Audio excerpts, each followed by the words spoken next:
All right, the now weekly power rankings. I did not know it was going to be a weekly segment, but since it got so many panties in a bunch, I figured why not? Let's just do this every week and make my life more fun. Starting with, as usual, the first two out. This isn't an 11 and 12 situation. It's a tie between the Broncos and the Colts. We did a whole section on the Broncos before this. If you're listening to the whole podcast, feel free to go re-listen. If you're watching this in its own individual video, go watch the Broncos video. But in summary, I think they might end up getting a 7 seed. They're on a 5-game winning streak. But let's see a little bit more before we put them in the top 10. And the Colts, technically they're the 7th seed in the AFC right now. The same thing I'm giving the Broncos credit for maybe doing, the Colts are actually doing right now, so it didn't seem fair to have the Broncos there and not the Colts. However, their quarterback is Gardner Minshew, and Jonathan Taylor is on the IR, or not IR, I'm sorry. He's going to be out for 2 to 3 weeks because of a thumb injury, which means he'll miss 3 games. He'll be terrible in another game. He'll be the game after that, and then he'll be back to Jonathan Taylor. So that's 4 to 5 games of either not having him or subpar. So, not looking great for their playoff chances. All right, let's get into the list. Can I get my graphic, please? Thank you, future Kevin, who's editing this video. Number 10, new entry to the list. I got the Pittsburgh Steelers. Now, the greatest show on turf, they are not. However, after firing Matt Canada, they now have a professional offense. Not great. They only put up 16 points against the Bengals, whose defense, not awesome. However, they have a professional offense now. So pair with a pretty damn good defense on the other side. I think they're going to lock that 5th seed up sooner rather than later. And of course, they're 2 wins away from a winning record because Mike Tomlin. Number 9, I got the Houston Texans. I know I should probably drop them lower. I had them at 8 last week before they lost to the Jaguars. Don't care. I still think that they're going to end up getting that 6th seed. CJ Stroud, still awesome. D'Amico Ryans, still a great coach. The Jaguars were just really good that day. And the kicker missed the field goal in a dome where the only wind was the air conditioning. Number 8, I got the Detroit Lions. Now, yearly tradition, the Lions getting embarrassed on Thanksgiving. However, it confirmed some of my fraud suspicions that I had already going into that game, which stupidly I still picked them to win. Here's a real reason they're dropping to 8. Let's say the playoffs come, and Jared Goff has to stand across the field from the top quarterbacks in the NFC. Who are you taking Jared Goff over?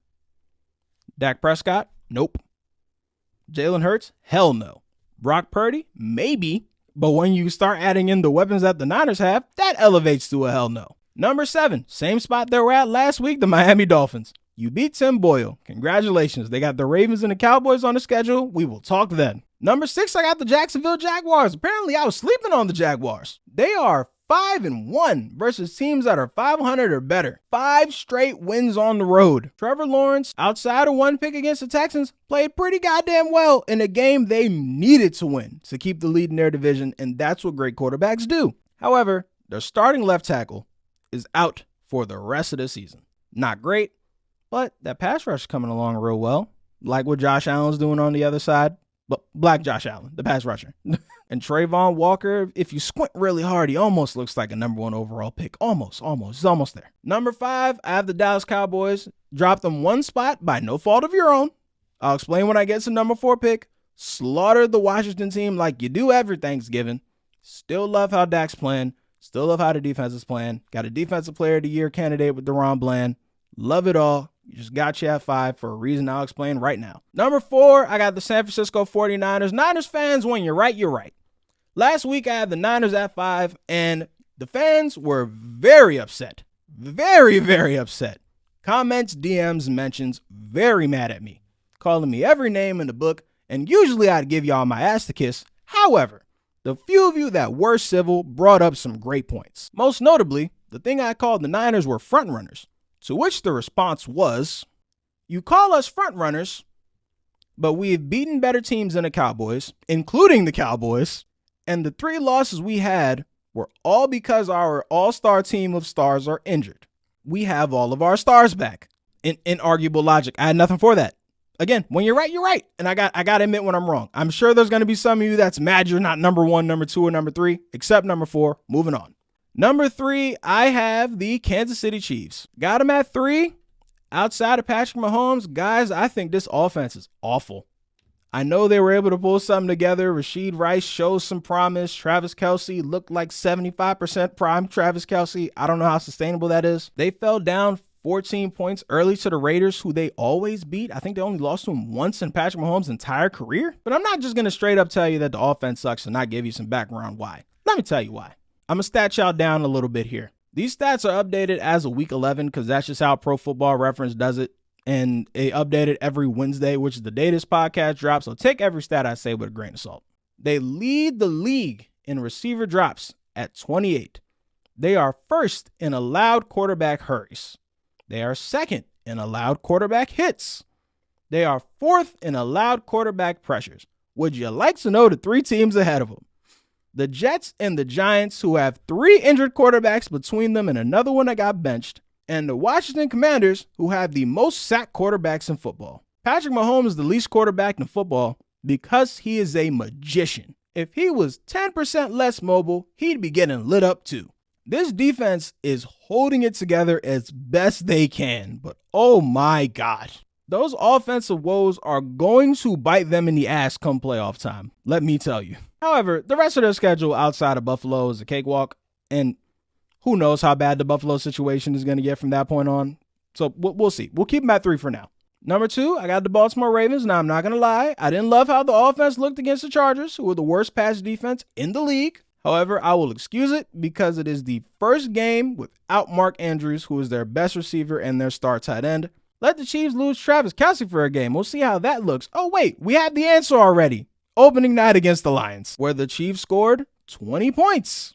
How many points did the Ravens score? 20 points. Funny how that works. After watching the Browns get the ball ran down their throat by the Broncos, I don't care what the stats say, the Ravens have the best defense in football, created 4 turnovers against the Chargers, kept them under 300 yards, and even after Zay Flowers scored that touchdown, which all the nerds said that he shouldn't have, my response was, when you got a defense like the Ravens, the chance of the other team scoring 10 points in under 2 minutes are 0. Go ahead and score, Zay. Do your thing. My worry for the Ravens for the future, they have the hardest strength of schedule according to opponents' combined win percentage, which includes the Dolphins and the 49ers on that schedule. So if they end up with the 1 seed, they earn that shit. Number 1 should come as a surprise to absolutely nobody. The Philadelphia Eagles. Guys, I don't know what more to say about the Eagles that hasn't already been said. This team will find a way to win. You may not like it. It may not look pretty.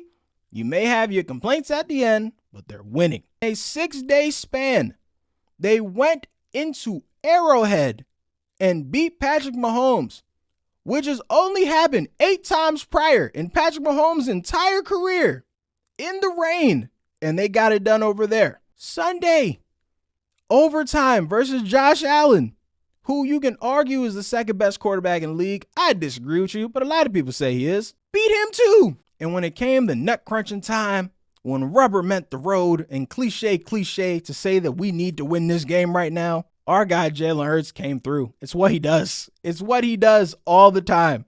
Jalen Hurts is going to come through and find a way to win. He has lost 4 games in his last 36 as a starter. It's what they do. They win games. They continue to win games. If the Eagles are brought up in conversation, I don't know what will have to happen for me to say they're going to lose. Matter of fact, I lied. I do have the answer. If they don't have Lane Johnson for the 49ers game, I don't know how they win that game. I'll be honest. That Niners pass rush versus a Lane Johnson-less offensive line, which all due respect to Jack Driscoll. Okay, we can go ahead and get rid of the graphic. This has just turned to a Eagles 49ers light preview. All due respect to Jack Driscoll, who was the starting right tackle for the Eagles when Lane Johnson got announced he was out before the Bills game. He played decently. He played pretty well, especially when you compare it to how he looked versus the Jets, which I'm not going to say he's the only reason they lost to the Jets, which how funny is it that the one loss on the Eagles schedule is to Zach Wilson and the Jets? I hope they go 16-1 just so at the end of the year, we can look back and be like, can you believe their one loss was to Zach Wilson, who's out of the league now? That's crazy. As good as Jack Driscoll is, he has not shut down Nick Bosa for 60 minutes the way Lane Johnson did in the NFC Championship good. He just isn't. And combine that with, all right, you got to block Nick Bosa, got to block Chase Young, got to block Armstead, got to block Javon Hargrave. What if Fred Warner blitzes? What if Greenlaw blitzes?